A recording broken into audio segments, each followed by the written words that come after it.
మందికి ప్రార్థన చేస్తూ ఉండేవాళ్ళు. ఎన్నో భయంకరమైన పరిస్థితుల్లోకి వెళ్ళేవాళ్ళు, మాట్లాడుతూ ఉండేవాళ్ళు. ఎన్నో నిందలు ఎదురవుతూ ఉండేవి, ఎన్నో తిరస్కారాలు ఎదురవుతూ ఉండేవి.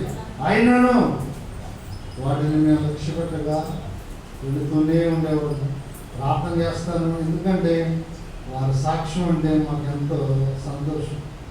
వారి సాక్ష్యాన్ని బట్టి మేము ఎంతో ఆదరణ పొందాం.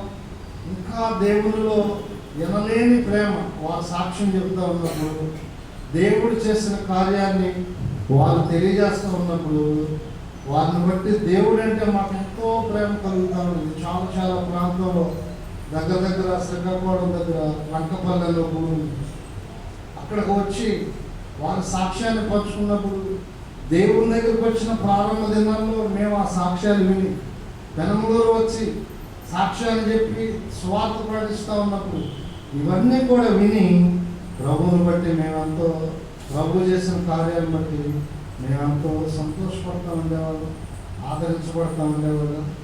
ఈ సేవకులు లేరు అన్నప్పుడు మాకు తెలిసింది ఆదివారం మా సంఘంలో మేము సాక్ష్యం ఇచ్చాం, ప్రార్థన చేసాం. మరి వారి యొక్క సేవా విధానాన్ని ఒకసారి మా సంఘానికి నేను చెప్పాను, వారి సాక్ష్యాన్ని మా సంఘంలో ఉన్న వారికి చెప్పాను. వారు కూడా ఎంతో సంతోషిస్తూ ఉంటారు. దేవుడు చేసిన కార్యాలను బట్టి ఒకరోజు రావాలన్నప్పుడు వారు ఎంతో సంతోషించారు. ఈ సంవత్సరం మేము వేసవకాలం ప్రత్యేకంగా కలుసుకోవాలని మేము ఆలోచన చేసాం. తప్పకుండా